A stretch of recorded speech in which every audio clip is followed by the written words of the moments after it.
Si un salarié commet un agissement fautif, l'employeur a le pouvoir de le sanctionner. Cependant, ce pouvoir disciplinaire est encadré par la loi afin de protéger les salariés contre tout abus. J'accueille M. Bernier, qui détaillera les comportements qui peuvent engendrer une faute et leurs sanctions, la procédure à respecter et les problématiques en cas de contestation ou de refus de la sanction par le salarié. Monsieur Bernier, bonjour. Bonjour. Alors, comment on peut savoir si un comportement est qualifiable de faute ? Schématiquement, le comportement fautif peut être distingué en deux grandes sous-familles. Le comportement fautif disciplinaire, c'est-à-dire que c'est le cas du salarié qui ne se soumet pas à des modes de vie collectifs au sein de l'entreprise, non-respect des horaires, non-respect des consignes de sécurité, non-respect des règles d'hygiène, et le comportement fautif qu'on qualifie de professionnel.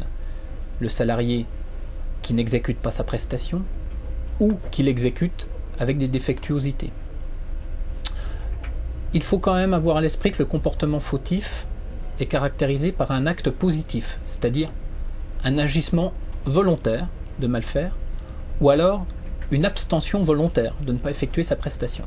C'est là où il faut être vigilant pour distinguer le comportement fautif de l'incompétence professionnelle qui, elle, n'est jamais qualifiée de faute, ou de l'insuffisance professionnelle qui, selon certains cas, n'est pas qualifiée de faute. Et quelle est la nature et l'échelle des sanctions qui peuvent être prises à l'encontre du salarié ? Alors, la loi en tant que telle ne donne pas d'échelle de sanctions. L'échelle des sanctions doit être prévue, si l'entreprise en dispose, par le règlement intérieur de l'entreprise. Là encore, schématiquement, on peut classifier les sanctions disciplinaires en deux familles. Les sanctions disciplinaires qui n'ont pas d'incidence sur la présence, la classification, la carrière et la rémunération du salarié, et les sanctions disciplinaires qui, à l'inverse, elles, ont une incidence sur la présence ou la rémunération du salarié. Et quelles sanctions on ne peut absolument pas prononcer ?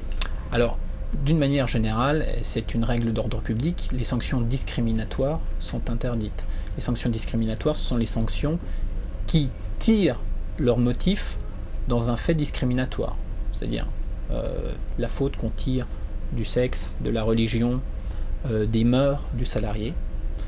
Également sont interdites les sanctions pécuniaires. Les sanctions pécuniaires, c'est l'employeur qui va arbitrairement décider de diminuer la rémunération d'un salarié parce qu'il estime qu'il exécute mal la prestation qui lui est demandée. Et sont également interdites les sanctions préventives. Il faut que le fait se soit passé. Prenons l'exemple d'un salarié qui annonce à son employeur que le mois prochain, il sera absent. Si l'employeur n'en est pas d'accord et ne donne pas son autorisation, qu'il considère l'absence comme irrégulière, il ne peut pas la sanctionner par avance. Et est-ce qu'il y a une manière particulière de notifier cette sanction ? Alors là encore, selon qu'il s'agisse d'une sanction disciplinaire qui n'a pas d'incidence sur la carrière, la présence et la rémunération du salarié, ou à l'inverse, une sanction qui a une incidence, la procédure diffère complètement. Pour les sanctions dites mineures, type avertissement, blâme, rappel à l'ordre, la loi n'impose aucune formalité de notification. Simplement, on conseille toujours aux employeurs de notifier par écrit cette sanction avec une remise en main propre ou une lettre commandée avec accusé de réception. En revanche, pour les sanctions disciplinaires qui ont une incidence, l'employeur doit respecter une procédure. Il doit convoquer le salarié à un entretien préalable. Et ce courrier de convocation doit mentionner l'objet, la date et le lieu de l'entretien, et également préciser au salarié qu'il a la possibilité de se faire assister par un membre du personnel de l'entreprise. L'employeur doit laisser un délai dit suffisant au salarié pour se préparer à l'entretien. Au moment de l'entretien, l'employeur doit motiver au salarié, doit expliquer au salarié le motif pour la sanction qui est envisagée, et il doit également recueillir les explications du salarié. C'est un véritable débat contradictoire qui permet parfois au salarié de prendre conscience de ses actes, mais parfois également à l'employeur de comprendre les agissements du salarié et parfois d'adoucir la sanction. Et à la suite de cet entretien, l'employeur doit, sous respect d'un délai d'1 jour franc, notifier sa sanction au salarié, donc par lettre commandée avec accusé de réception. Alors, que se passe-t-il si le salarié conteste ou refuse la sanction ? Alors là, 2 cas de figure possibles.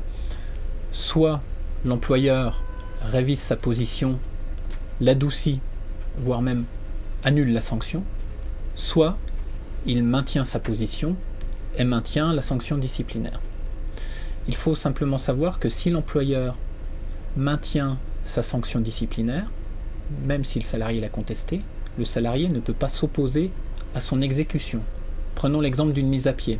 L'employeur qui a notifié au salarié une mise à pied à titre disciplinaire, le salarié ne peut pas soit prendre son poste de travail durant la période de mise à pied, soit refuser de quitter son poste de travail. Parce qu'à ce moment-là, il commettrait un acte d'insubordination qui serait lui-même susceptible d'être sanctionné encore plus lourdement. En revanche, pour les sanctions qui ont une incidence sur la carrière ou la qualification professionnelle du salarié, type les rétrogradations professionnelles, l'employeur ne peut pas imposer la modification du contrat de travail au salarié, il peut simplement lui proposer. Dans la mesure où il s'agit d'une modification d'un élément essentiel du contrat, le salarié doit donner son accord. Si le salarié accepte la rétrogradation, très bien, un avenant au contrat est rédigé et le contrat se poursuit avec de nouvelles conditions. Si le salarié refuse la modification de son contrat de travail, l'employeur n'aura pas d'autre solution que soit continuer le contrat de travail aux conditions antérieures, soit prononcer une nouvelle sanction disciplinaire en lieu et place de la rétrogradation, sanction disciplinaire qui pourra être plus lourde, notamment un licenciement. Je vais vous demander pour finir s'il existe un délai de prescription du fait fautif. Oui, il y a un délai de prescription du fait fautif. Le délai de prescription est de 2 mois. C'est-à-dire que l'employeur ne peut pas engager de sanctions disciplinaires dans un délai supérieur à 2 mois, délai qui court à partir du moment où il a eu connaissance, alors où il a eu connaissance lui-même ou l'un de ses préposés, où il a eu connaissance des faits considérés comme fautifs, de leur véritable nature et de leur ampleur. Donc, par sanction, dans le délai de 2 mois, on entend la notification de l'avertissement ou de la lettre de blâme pour les sanctions disciplinaires dites mineures, et l'engagement de la procédure de sanction disciplinaire, donc la convocation à l'entretien préalable pour les sanctions ayant une incidence sur la rémunération ou la présence du salarié au sein de l'entreprise. Très bien, merci Monsieur Bernier. Merci à vous.